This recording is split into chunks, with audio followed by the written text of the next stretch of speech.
Welcome to the deep dive. Thank We're really thrilled to have you here with us today because we are embarking on a truly intense, triangulated exploration of the forces that are quietly, but fundamentally reshaping the globe right beneath our feet. Yeah, it's a big one today. It really is.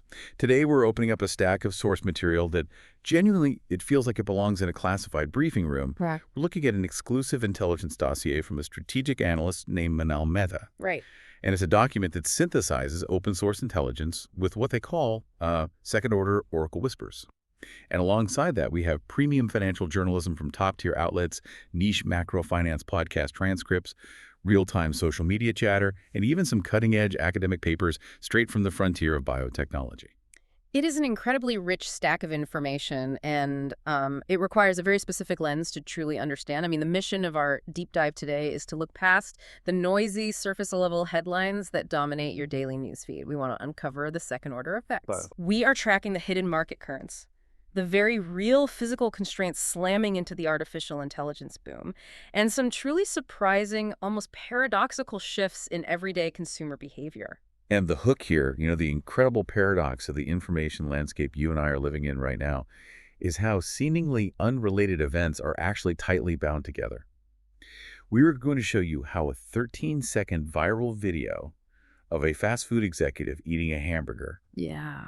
a massive geopolitical crisis erupting in the Strait of Hormuz, and a scrapped multi-billion-dollar data center project in Abilene, Texas, are all connected by a single, undeniable thread of structural change. That is the core theme we'll be unpacking today. If you look at the macro picture, we are definitively moving away from the previous economic era. Right. For the last decade or more, we lived in a world defined by frictionless speed, incredibly cheap capital, and unfettered globalization. Everything felt light, digital, instantaneous. What the intelligence in front of us indicates is that we have crossed the threshold into a new era. One defined by physical bottlenecks. Exactly. Physical bottlenecks, the hoarding of geopolitical hard assets, and fascinatingly, a massive premium on raw, unfiltered human authenticity. Let's jump right into the deep end with our first theme, the geopolitical earthquake, and what the intelligence memo refers to as the triangulated market reality. The surface shockwaves right now are all about oil and conflict. Yeah, we have a rapidly escalating U.S.-Iran conflict, and the immediate fallout is staggering. Benchmark U.S. crude futures have skyrocketed. They are up 36%, hitting $90.90 a barrel. Which is just... It's the fastest pace of increase on record. Right. And the primary reason for this velocity is the geography of the conflict. The Strait of Hormuz is effectively throttled. Right. To understand the gravity of that, you have to realize that this narrow waterway between Oman and Iran, it handles about a fifth of the entire world's global oil supply. When that choke point tightens, the entire global cardiovascular system of energy trade starts to seize up. And the downstream effects of that bottleneck are immediate, and they're punitive for the consumer. It's not just a number on a trading screen. It hits the pump instantly. I was looking through the financial reporting in our stack, and the ripple effect on everyday logistics is brutal. Diesel prices are up 51 cents a gallon almost overnight. Right, and gasoline is up 32 cents. To put that into macroeconomic perspective, energy analysts estimate that this sudden spike is costing Americans an extra $122 million every single day. Wow. That is capital being drained directly out of consumer discretionary spending and poured straight into the gas tank just to maintain the status quo. And it's so abstract until you look at the human element in our sources. Yeah. There's a story in the reporting about a trucker named Heather Griffith. She hauls modular dorm rooms from outside Los Angeles up to California Poly. Because of this sudden fuel spike, her margins have been completely obliterated. She is now eating a 5% loss on her earnings for every single trip she makes. Oh. Yeah. She told reporters she would have negotiated entirely different freight rates if she had known this geopolitical turmoil was coming. But how could she? The turmoil is moving at the speed of the internet. We're looking at real-time, unverified social media chatter in our stack right now. The Ali Larijani post. Yes, there is a post quoting Ali Larijani, the head of Iran's National Security Council, claiming that a number of U.S. soldiers have been captured. And right alongside that raw chatter, you have official kinetic military action. There is footage published by U.S. Central Command, CENTCOM, showing strikes carried out against unidentified trailers in Iran. Intelligence analysts suggest these are likely targeting ballistic missile command and control assets. It is the literal fog of war. It is, playing out in real time on our feeds. Right. And what's crucial from an analytical standpoint is how massive institutions and governments react to this level of systemic shock. The U.S. government is currently scrambling to contain the economic fallout. The U.S. Development Finance Corporation, the DFC, is stepping in to create a $20 billion reinsurance facility. Okay, let's unpack this. Socializing the risk. I see that phrase in the dossier, but what does that actually mean mechanically? How does a government reinsurance facility change the price of the diesel Heather Griffith is putting in her truck? It's a great question, and it goes to the heart of how global trade actually functions. Normally, commercial shipping is entirely dependent on private insurance syndicates, like Lloyd's of London. Right. If a maritime route like the Gulf becomes an active conflict zone, the actuaries at those insurance companies panic. They raise the maritime insurance premiums so astronomically high that commercial shipping halts entirely. It's simply too expensive to risk the vessel and the cargo.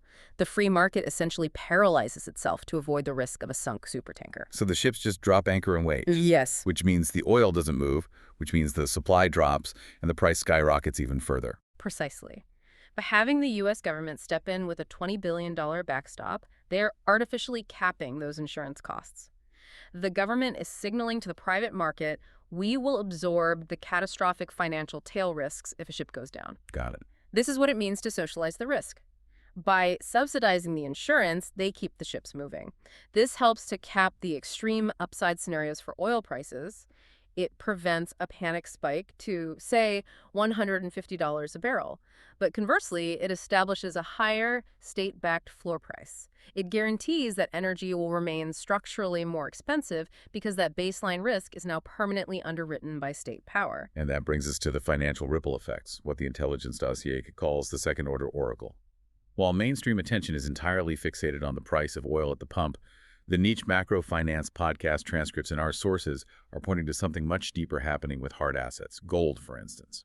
We always hear about gold as a traditional hedge against inflation, something you buy when you think the currency is losing purchasing power. But the intelligence suggests its role is fundamentally shifting. It is. Gold is transitioning from a mere inflation hedge into a structural geopolitical reserve asset. This is a vital distinction for you to understand. We are living in a world where supply chains are routinely weaponized, and the global financial plumbing, like the SWIFT banking system, is used as a primary tool of statecraft and sanction. Right. In that environment, digital assets and foreign treasury bonds carry counterparty risk. A sovereign nation's assets can be frozen with a keystroke. Physical gold bullion, however, represents a neutral, non-cancelable form of national wealth. Because it's a physical rock sitting in a vault. Exactly. Central banks globally are recognizing this reality, and they are buying physical gold at record paces. This creates a durable, higher floor price for the metal. It's no longer just a cyclical trade based on whether the Federal Reserve raises or lowers interest rates. It's a secular trend of sovereign reserve diversification to protect against geopolitical cancellation. And while gold is moving, the same podcast Intel flags a massive potential move in the U.S. dollar itself. The notes here say they are watching the U.S. dollar index, the DXY. And a quote here is that the dollar is, quote, coiled at a critical technical fulcrum around the 98 level, representing a 50% retrace to its 50-day moving average, end quote. It's a lot of jargon. It is. So time out before we go any further. For anyone listening who isn't currently day trading Forex on a 6-monitor setup, translate that jargon into plain English. What is the DXY and why does this moving average matter? Fair enough. The DXY, or the U.S. dollar index, is simply a measure of the value of the U.S. dollar relative to a basket of major foreign currencies. Like the euro, the yen. Right. And the British pound. It tells us how strong the dollar is globally. When analysts talk about a 50-day moving average, they're just looking at the average price of the index over the last 50 trading days to smooth out the daily volatility and identify the actual trend. It's like looking at a car's average speed over a road trip rather than staring at the speedometer every second. Got it. So it shows the momentum. Exactly. And the consensus view among many financial analysts recently has been that the long-term trend for the dollar is downward as inflation cools and interest rates potentially normalize. However, the podcast's analysis in our sources warns that a major geopolitical escalation like the missile strikes and the throttled Strait of Hormuz we are seeing right now could act as the catalyst for a massive, sudden risk-off surge. Meaning when people get scared, they want cash. And not just any cash, they want the global reserve currency. That's it. When global panic sets in, capital flees emerging markets. It flees risky assets, and it runs to the perceived ultimate safety of the U.S. dollar. If the dollar breaks cleanly above that technical resistance level of 98 on the back of war headlines, it will catch the consensus entirely off guard. And what happens then? A suddenly stronger dollar aggressively tightens global financial conditions. It makes it harder for foreign countries to service their dollar-denominated debt, and it puts immense downward pressure on global commodities, which are priced in dollars. It's a financial wrecking ball swinging through the global economy. Speaking of global ripples in emerging markets, our sources outline a massive geopolitical pivot happening right now in Latin America. We are looking at a proposed military coalition under the administration called the Shield of the Americas. Yes. The stated objective of this policy is to combat drug cartels by urging Latin American nations to allow U.S. military action, including the use of U.S. missile assets, directly within their sovereign borders. But the dossier points out a very specific caveat regarding who is actually participating in this coalition. The intelligence explicitly highlights that non-aligned nations, specifically Mexico, Brazil, and Colombia, are excluded from this proposed framework. They are not part of the Shield. And from a strictly market mechanics perspective, ignoring the domestic political debates, how does a massive hemispheric defense policy like this alter the flow of global capital? We're just looking at the raw mechanics here. It dramatically alters the risk profile of the Western Hemisphere. Let's connect the dots back to the Middle East. With the Gulf descending into conflict and the Strait of Hormuz becoming physically and politically untenable for shipping, global energy capital is desperately going to seek out stable, non-OPEC jurisdictions. Because they need oil that doesn't have to float past a conflict zone. Exactly. This policy shift, this militarization of the hemispheric alliance, makes Latin American energy plays incredibly strategic. The dossier actually highlights a specific company benefiting from this exact dynamic. GeoPark, ticker symbol GPRK. They're an independent, Latin American-focused oil and gas explorer and operator. And the intel notes that GeoPark was just freshly injected with a $107 million investment from the prominent Galinsky family. That's a huge signal. It is. If you look at this through the traditional lens, consensus might view Latin American energy as inherently risky due to regional political shifts. But the triangulated reality our sources present suggests that in a world where Middle Eastern supply is choked off, companies like GeoPark become massive, under-the-radar geopolitical havens. Right. They possess the exact hard commodity the world desperately needs in a geography that is entirely removed from the primary theater of a potential global energy war. The capital will flow to where the energy is secure. But if you zoom out and just look at the broader U.S. stock market, the S&P 500, you wouldn't necessarily know any of this panic or this massive capital reallocation is happening. The major indices look totally stable on the surface, but our sources are screaming that this is a terrifying market illusion. The stability is a complete facade. What's fascinating here is the sheer narrowness of that facade. When you look at the S&P 500, you are looking at an index weighted by the market capitalization of the companies within it. Right now, that index's tight, seemingly stable trading range is masking a brutal, substantial correction happening right beneath the surface. Yeah. If you strip away the top tech companies, the rest of the market, specifically in the financial sector and traditional non-AI software companies, is experiencing a significant drawdown. So it's like a massive building where the foundation is crumbling, the plumbing is backing up, but the roof is being held up by one incredibly strong, shiny pillar in the center of the room. And everyone is just looking at the roof saying, looks fine to me. That is an incredibly apt analogy. The entire structure of the market is currently being propped up by the artificial intelligence narrative, and specifically the semiconductor companies physically manufacturing the chips to power that narrative. We are talking about names like NVIDIA and the broader semiconductor ETF, SMH. Just to clarify for the listener, an ETF is an exchange-traded fund. It's basically a basket of stocks you can buy as a single package. So the SMH is a basket of all the major microchip and semiconductor companies. Correct. It allows investors to bet on the entire chip industry rather than picking a single winner. And right now, almost all the momentum capital in the market is crowded into that one specific basket. It's a classic late cycle market narrowing. Leaving everything else behind. Exactly. Capital is fleeing every sector that isn't working, like traditional retail or legacy banking, and crowding into the one theme that seems invincible, which is AI infrastructure. This creates profound systemic fragility. Because if that one shiny pillar buckles, the whole roof comes down. Exactly. The macro podcast Intel in our stack argues that if the semiconductor story falters, if these companies fail to hold key technical levels, or if they deliver an earnings report that suggests demand is cooling even slightly, it won't just be an isolated correction in the tech sector. It spreads. The concentration is so heavy that a break in semiconductors would trigger systemic, automated selling flows across the entire stock market. Passive index funds would be forced to sell. The stability of the average retail investor's retirement portfolio right now is entirely precariously dependent on the flawless, uninterrupted execution of a handful of AI hardware companies. Which perfectly sets the stage for the physical realities those exact companies are facing. Let's talk about the physical constraints of this boom. We just established that artificial intelligence is carrying the weight of the global economy on its back.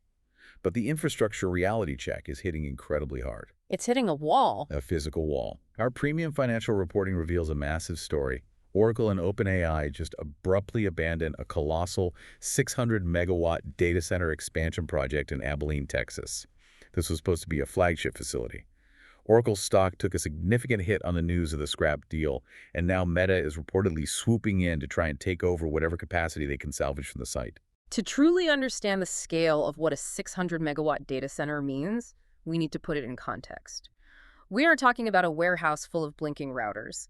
A data center of that size requires the energy equivalent of a medium-sized American city. It's massive. To fuel the models they are building, you have to look at OpenAI's stated ambitions. They have committed to spending roughly $600 billion on infrastructure by the year 2030. $600 billion. That is the GDP of a small country, just on server farms. And strategically, they're desperately trying to avoid what the industry calls vendor lock-in.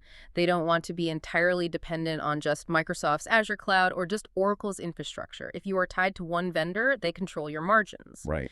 So OpenAI is intentionally spreading its massive infrastructure footprint across multiple states, evaluating sites in Wisconsin, Michigan, Texas, New Mexico. But this suddenly scrapped deal in Abilene signals something profound. The AI boom is violently slamming into the physical constraints of the real world. We're talking about the physical limits of the power grid, right? Mm-hmm. You can have all the venture capital in the world, but if the local utility can't lay the copper wire fast enough, you can't turn the machines on. That is the core bottleneck. You can write the most elegant, infinite, highly optimized code in the world, but it still requires vast, uninterrupted amounts of electricity to compute. And it requires massive amounts of water and advanced infrastructure just to cool the servers so they don't physically melt under the computational load. Which is a very real risk. A very real risk. The demand for compute power from these tech giants is vastly outstripping the planned supply of physical data center capacity and grid generation. This scraped deal in Texas is a symptom of deep systemic desperation. They are fighting over scraps of electricity. And the intelligence memo points out a specific alpha trade embedded in this chaos. The thesis is that the real winners of this bottleneck aren't necessarily the foundation model providers like OpenAI or Anthropic, who are burning cash to build the models. The winners are the picks and shovels companies. They specifically name a company called Vertiv, ticker symbol VRT. It's the classic gold rush dynamic. During a gold rush, the people who consistently get rich aren't the prospectors panning in the river, it's the merchants selling the pickaxes, the tents, and the blue jeans. Right. Vertiv provides critical digital infrastructure, specifically advanced thermal management cooling systems and power management for data centers. The brilliance of this trade is that it is agnostic to who wins the AI war. Whether Oracle, Meta, or Microsoft ends up securing that facility in Texas or building one in Wisconsin, every single one of them needs Vertiv's power and cooling infrastructure to keep the servers from catching fire. So Vertiv wins either way. Exactly. The sheer chaos and desperation in the sector gives these infrastructure enablers massive, unyielding pricing power. And the stakes for the tech giants commanding this physical build-out are astronomical. Let's look at the incentive structures driving this at the very top. There's a staggering detail in our reporting regarding Google's CEO, Sundar Pichai. The board of directors just handed him a new pay package worth up to $692 million. Yes, and crucially, you have to look at the metrics required to unlock that astronomical sum. A significant portion of that compensation package is heavily tied to the growth of Google's frontier physical world bets. Specifically, it is tied to Waymo, their autonomous self-driving taxi arm, and Wing, their drone delivery startup. So it's not just about getting more clicks on search ads or building a better chatbot. The board is explicitly telling the CEO, you get the $500 million when you successfully force our artificial intelligence out of the cloud and into the physical streets and the physical sky. Exactly. The board of directors is heavily incentivizing leadership to physically manifest AI into the real world. But doing so requires navigating the exact physical infrastructure bottlenecks, power grid limitations, and hardware supply chains we are discussing. The digital realm is easy. The physical realm is where the friction is. But the physical walls of the power grid aren't the only barriers AI is hitting. There are massive ethical and ideological walls as well. Our sources detail a major, highly consequential clash between the U.S. government and the tech sector. The Pentagon recently ripped up a massive $200 million contract with Anthropic, one of the leading AI labs.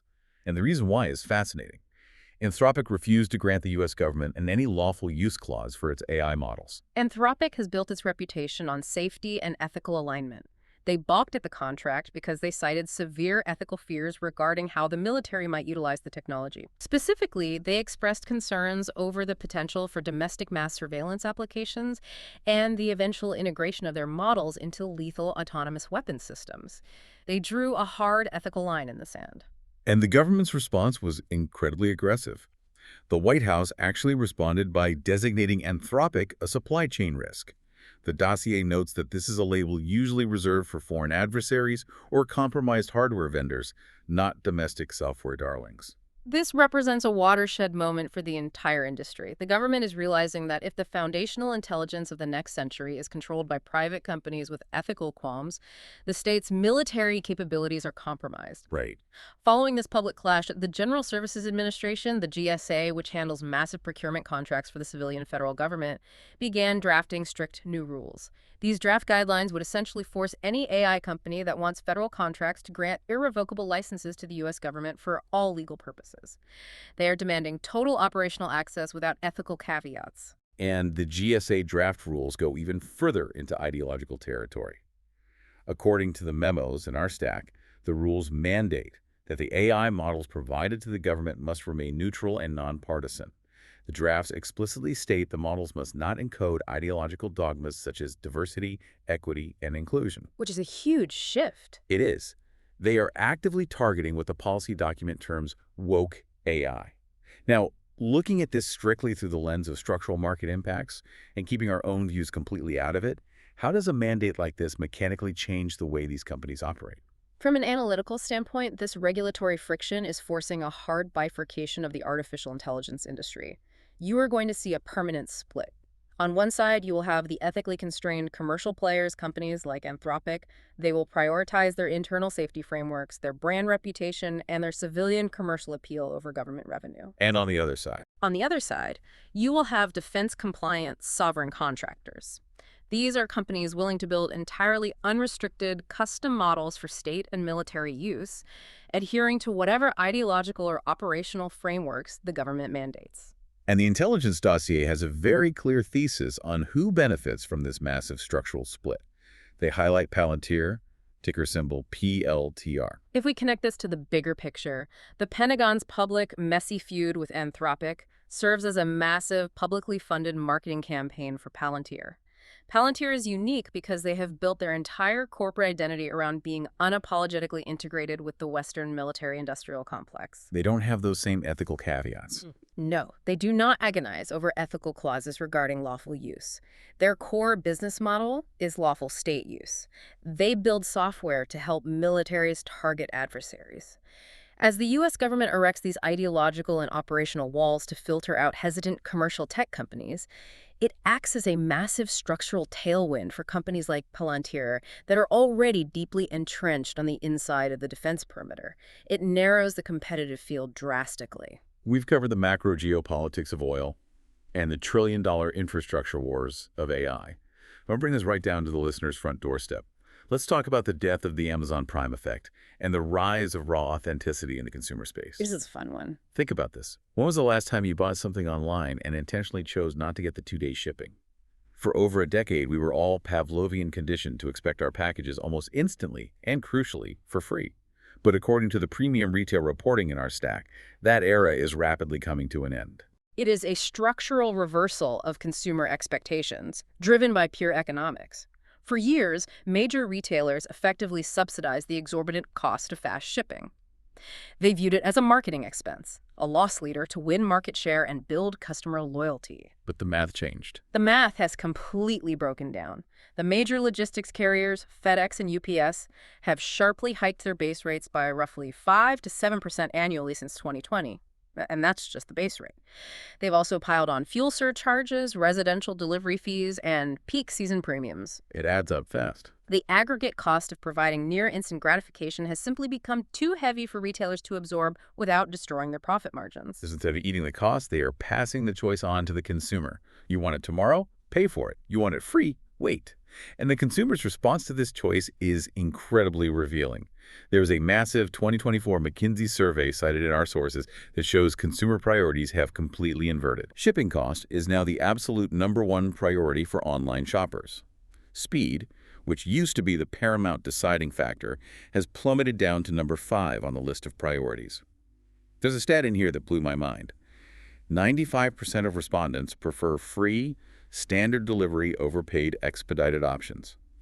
Almost everyone. It is a total behavioral reversal from 5 years ago. Retailers are adapting quickly. Brands like Gap are now actively offering no-rush discounts at checkout, where the delivery window can stretch up to 9 business days, and the consumer happily takes the deal. Which is great for the consumer. It is, but this is where the intelligence gets truly fascinating, because there is a hidden, highly profitable corporate benefit to this slow shipping revolution. Retailers are diving into the data and discovering that when a customer selects a slower delivery window, the return rate for those specific items drops by 20 to 30%. Wait, really? Just by making the customer wait an extra week, the company processes a quarter fewer returns. Why does the speed affect whether the shirt fits? It doesn't affect the fit. It affects the psychology of the purchase. Think about the psychology created by the Amazon Prime effect. Instant, free shipping, coupled with free returns, encourages incredibly low-intent, impulsive buying. Eyes. You buy a shirt in 3 different sizes at 11 Byredo p.m. on a Tuesday, knowing full well you are going to return 2 of them the moment they arrive. It treats the postal service like a personal fitting room. By removing the rush and introducing friction, the wait time retailers are filtering out those impulsive, low-intent buyers. Because if you have to wait 9 days, you only buy it if you really want it. Exactly. The customer who is willing to wait 9 days for a specific item is a high-intent buyer. They have thought about it. Prime ruined all of us, as one logistics executive noted in the reporting. But the hangover from that era of excess is now yielding a permanent, highly profitable change in behavior for merchants who can adapt. The Dossier's alpha trade on this shift is brilliant. They suggest shorting the premium logistics carriers, specifically FedEx and UPS.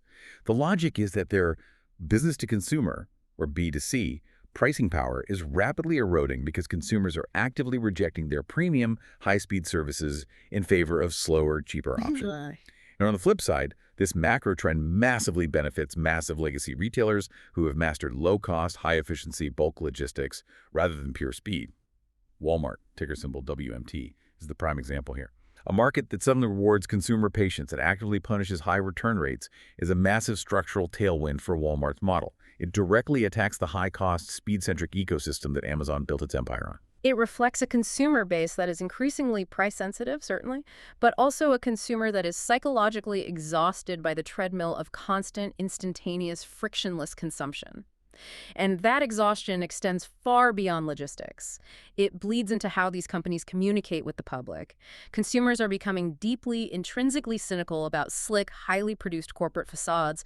They are demanding raw authenticity. Here's where it gets really interesting. We have a perfect case study of this exact phenomenon in our sources. The Tale of Two Burgers. Recently, McDonald's CEO Kristen Kempczinski appeared in a highly produced, heavily edited corporate video to promote their new Big Arch burger. The lighting was perfect, the script was tight. Classic corporate video. Classic. In the video, he took this tiny, delicate, almost surgical nibble of the edge of the burger, chewed thoughtfully, and delivered a corporate talking point. The internet absolutely tore him apart. They mocked it relentlessly. It felt artificial, focus grouped to death, and entirely out of touch with how a normal human being actually eats fast food. It was the epitome of the legacy corporate illusion. Contrast that with the reaction to Burger King. Sensing an incredible narrative opportunity, Burger King's social media team pivoted away from high production value. They posted a raw 13-second clip of their president, Tom Curtis. Just a totally normal setting. He's sitting in a normal room. In the video, he picks up a massive Whopper, takes an absolutely huge messy bite, gets sauce all over his face, smiles widely at the camera, and just asks somebody off-screen for a napkin. And he didn't stop there. This is the part that is so wild to me. They actually posted his personal cell phone number online. Tom Curtis literally sat on his back porch in Miami drinking an iced tea and personally took over 20,000 calls and text messages from random customers across the country. That level of unscripted exposure is practically unheard of for a C-suite executive at a global conglomerate. He was actively fielding complaints about glitches in the mobile app, getting hyper-specific feedback about squished burger boxes, and even taking notes when a customer called to complain that their chicken nuggets were soggy. He actually talked to them about the nuggets. He did. He didn't give corporate non-answers. He agreed on the spot that a fix was needed, speculating that they likely needed to engineer a better dipping sauce to solve the texture issue. I read that he even had a customer tell him he needed to grow his hair out more. He answered a call from his son asking how to fix the garbage disposal in the middle of taking customer feedback. It was chaotic, it was completely messy, and it was a massive, undisputed marketing victory. It was a victory because it capitalized on the fact that human vulnerability is becoming the ultimate marketing moat. We live in a hyper-digital world that is increasingly dominated by perfectly generated AI content, sterile algorithmic feeds, and focus-grouped corporate speak. Because of this, consumers have developed a highly sensitive, almost subconscious radar for inauthenticity. They can smell a script from a mile away. Tom Curtis won the narrative battle because he acted like a real, flawed, slightly messy human being. He proved that he actually eats the food his company makes, messes and all. It connects perfectly to the shipping trend we just discussed. Consumers are actively rejecting the expensive, slick, instantaneous illusion. They are choosing cheaper delivery and messy, raw reality. That deep desire for direct connection and removal of middlemen leads us perfectly into our next area of focus. We're seeing massive legacy companies undergoing profound identity crises as they struggle to adapt their ancient structures to this new consumer reality. Let's start with the automotive sector, the dealership revolt. This is a huge legal battle. It is. Volkswagen is currently trying to launch a brand new, rugged, all-American electric vehicle brand called Scout. They want to revive the classic Scout nameplate to compete with Rivian and the Ford Bronco. But instead of using their existing massive network of 600 legacy VW dealers across the United States to sell the cars, they want to bypass them entirely and sell these vehicles direct to consumer. And the legacy dealers are absolutely furious. They have organized and filed a massive class action lawsuit in federal court in Virginia to stop Scout from bypassing their lots.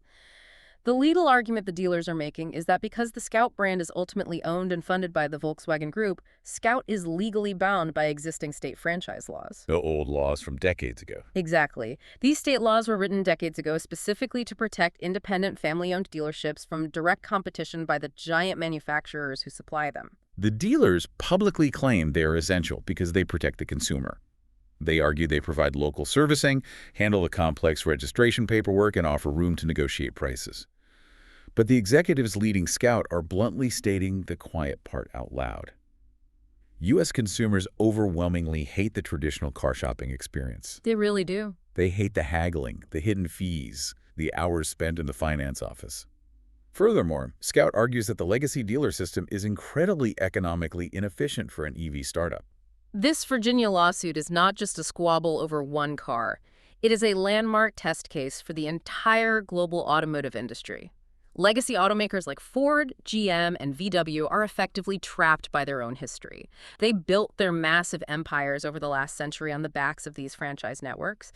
But now, in the digital age, that franchise model is a high-cost albatross around their necks. Right, because they look at the newer companies. They look at Tesla and newer entrants like Rivian and Lucid, and they see the immense, almost unfair benefits of the direct-to-consumer model.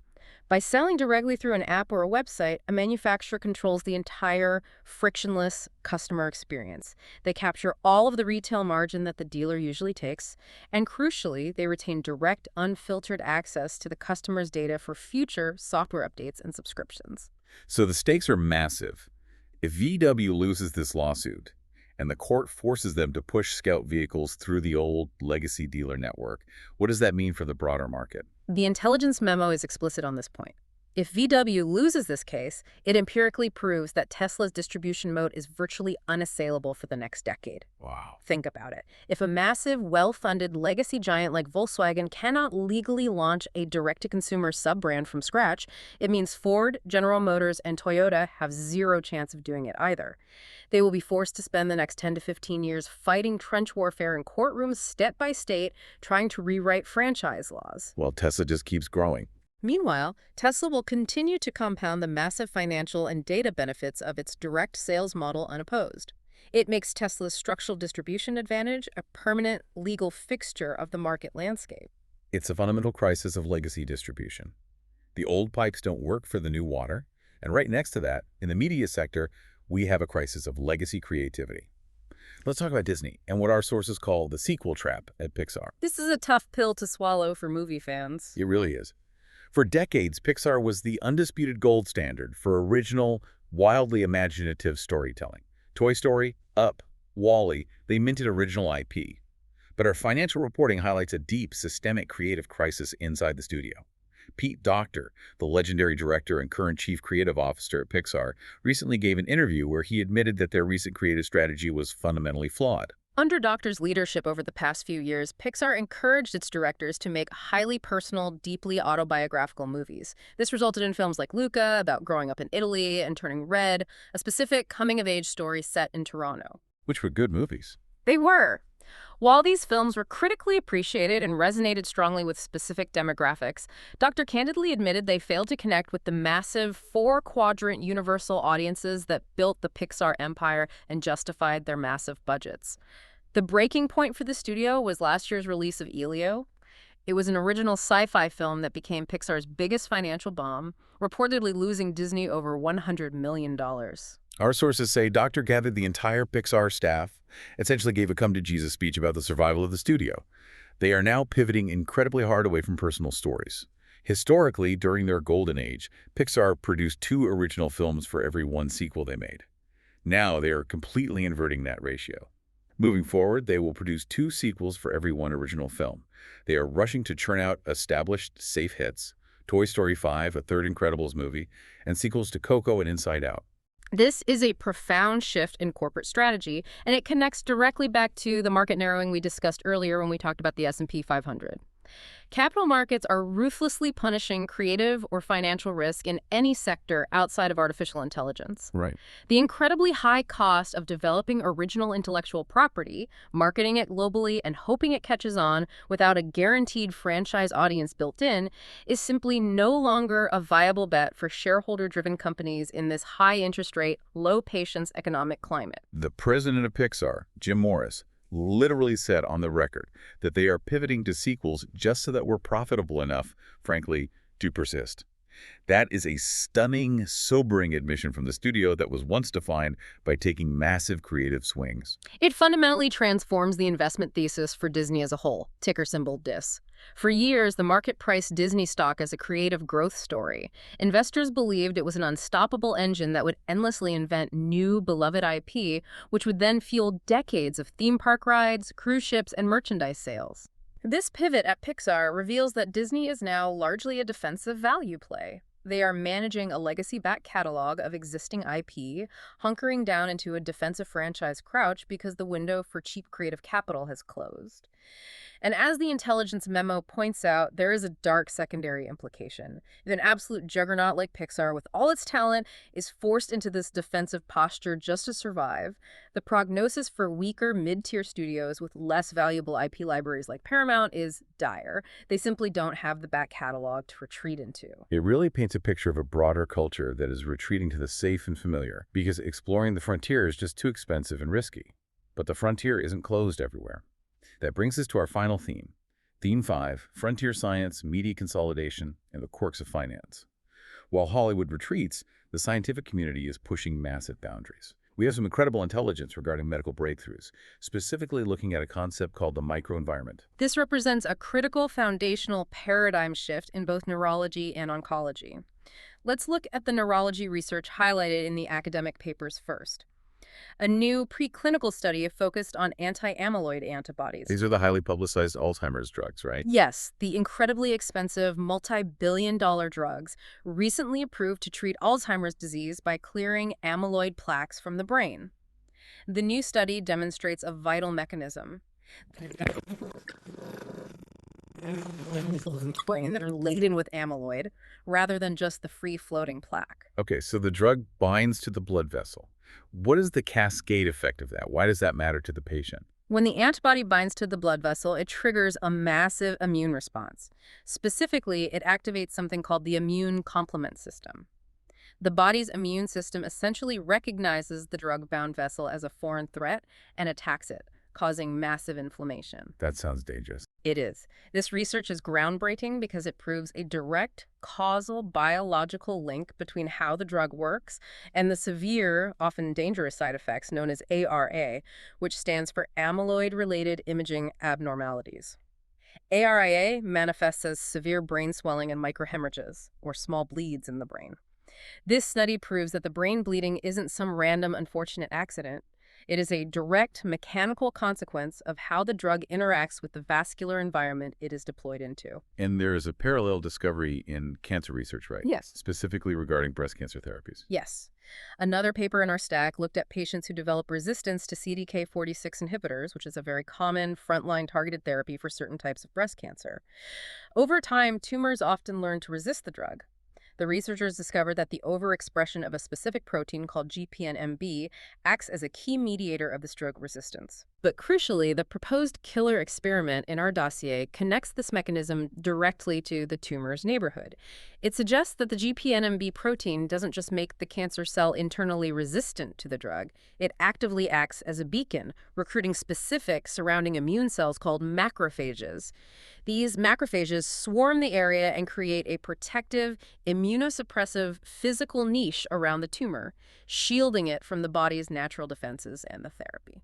Okay, so we have Alzheimer's drugs triggering inflammation on blood vessels and breast cancer proteins building cellular shields out of neighboring immune cells. If we connect this to the bigger picture, what does this mean for the actual future of how we practice medicine? It means the era of the magic bullet is over. We can no longer simply attack the disease in isolation. We cannot just target the isolated amyloid plaque, and we cannot just poison the isolated cancer cell. We have to treat the entire microenvironment. We have to treat the neighborhood. So treating the area around it. Yes. For an Alzheimer's patient, the future protocol might mean pairing the anti-amyloid drug with a separate complement inhibitor drug to actively protect the blood vessels from the immune response while the plaque is cleared. For breast cancer, it means administering a therapy to target the tumor while simultaneously administering a drug to disarm or repel the protective macrophages surrounding it. You have to wage a multi-front war. And just analyzing that neighborhood to figure out what drugs to deploy requires an incredibly complex level of data. Exactly. You cannot see this complex ecosystem with a traditional biopsy. You need advanced diagnostic tools like high-resolution spatial transcriptomics. Hold on, let me stop you there. Spatial transcriptomics. Is that essentially like creating a high-resolution Google map for a tumor where you can see exactly which cell is living next to which and what they're doing? That is a perfect way to describe it. It allows scientists to see the exact spatial relationship and genetic activity of millions of single cells in their natural tissue environment. And generating those Google Maps requires massive amounts of genomic sequencing. From an investment perspective, this is a massive structural tailwind for the companies that manufacture the sequencing hardware and the chemical reagents required to do this mapping. Companies like Illumina. Exactly. Companies like Illumina, ticker symbol ILMN, are positioned at the center of this shift. The entire diagnostic approach is moving from looking at a single disease cell under a microscope to computationally mapping a vastly complex biological ecosystem. It is incredible how fast the technology is moving at the frontier. And the fascinating thing is that this incredible computational speed is trickling down to the retail consumer level in some really unexpected, deeply personal ways, particularly in how average people handle their money. Hmm. According to a massive Lloyds Bank study included in our sources, over half of all adults in the UK are now actively using generative AI like ChatGPT for personal financial advice. It is the robo-advisor 2.0 moment, and the adoption curve is happening at light speed. Consumers are turning to AI chatbots to generate portfolio allocations, optimize complex tax strategies, and build 30-year retirement models. The appeal is obvious.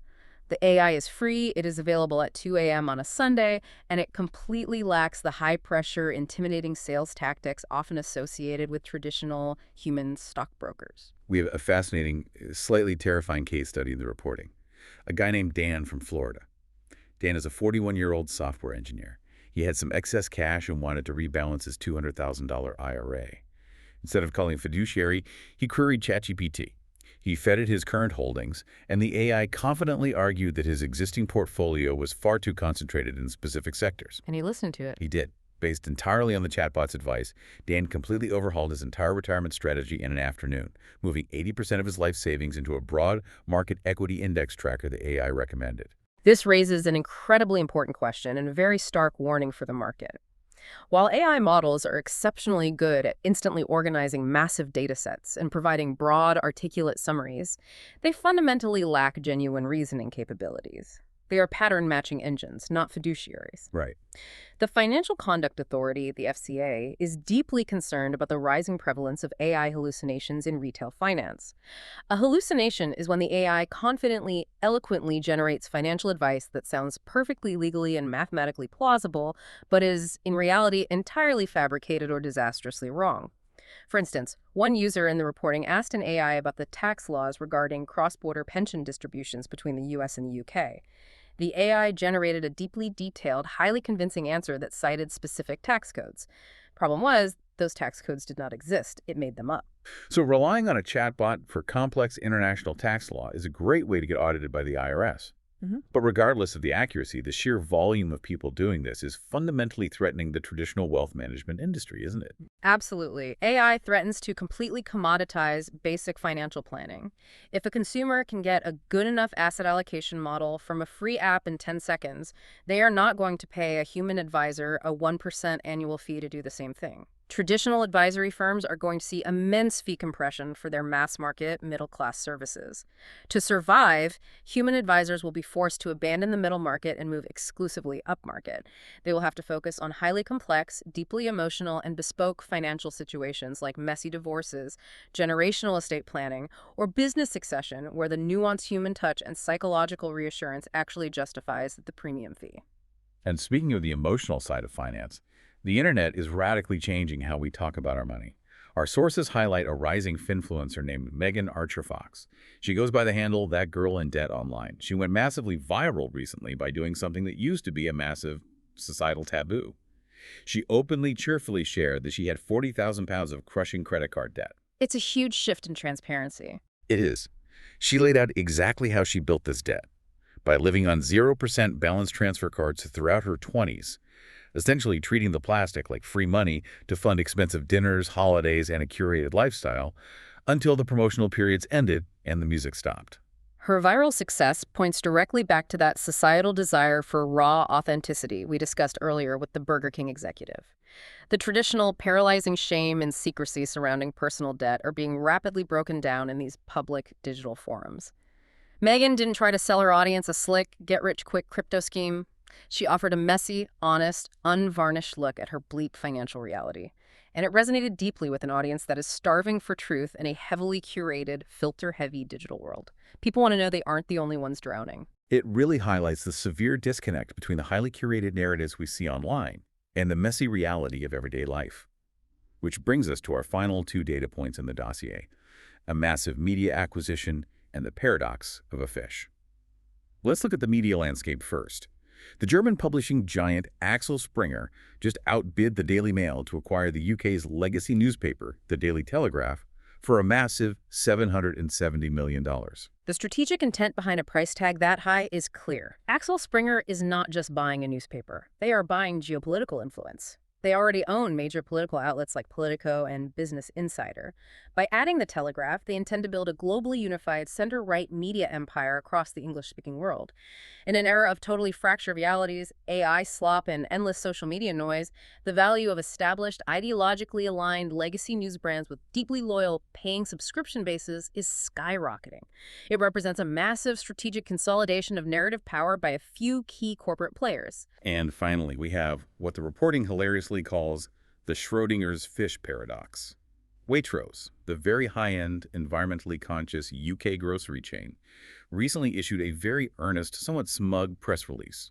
They announced they are completely banning the sale of mackerel in all their stores due to severe sustainability concerns.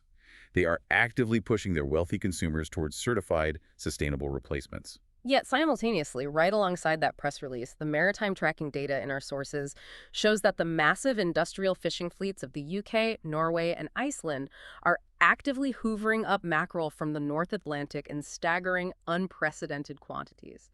The scale is industrial. In 2024, the UK commercial fleet alone caught 230,000 tons of mackerel, making it by far the single most caught species by the national fleet. So if I'm understanding this correctly, the Waitrose shopper in London is being told they are doing their part to save the planet by choosing not to buy a small fillet of mackerel for dinner.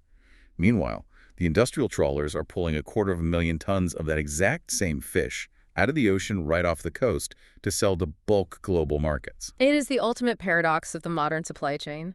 It perfectly encapsulates the absurd, widening disconnect between elite consumer virtue signaling at the retail level and the cold, hard, massive realities of global industrial supply chains.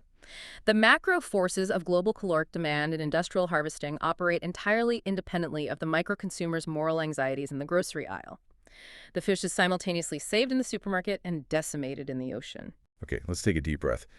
So what does this all mean?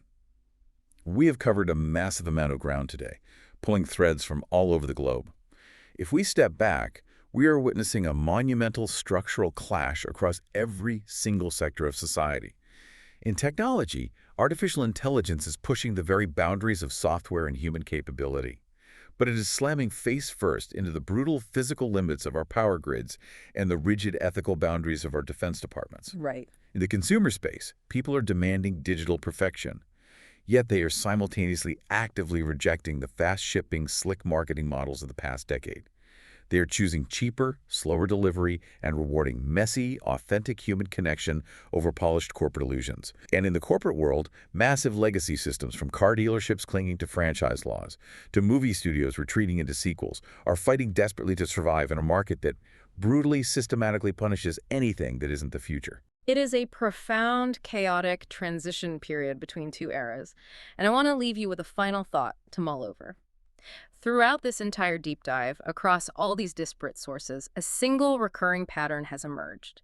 The legacy physical world is fighting back against digital acceleration. It's pushing back hard. It is. We saw local car dealers using century-old laws to stop digital direct sales.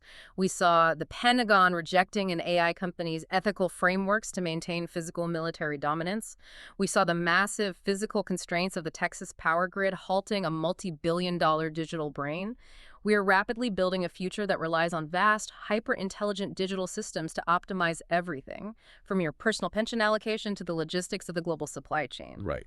But these pristine, infinite digital systems are entirely fundamentally dependent on a fragile, messy, geopolitically contested physical infrastructure, from the copper in the power grids to the actual oil flowing through the Strait of Hormuz. At what point does our seemingly limitless digital economy realize it is merely a hostage to the very physical world it was supposed to transcend? That is a brilliant question to end on, and something that should change how you look at the news tomorrow. Thank you so much for joining us on this deep dive into the source material today. It's a complex, rapidly shifting world out there, but understanding these hidden second-order currents is the first step to navigating it. Keep asking questions, keep looking past the noisy headlines, and we will see you next time.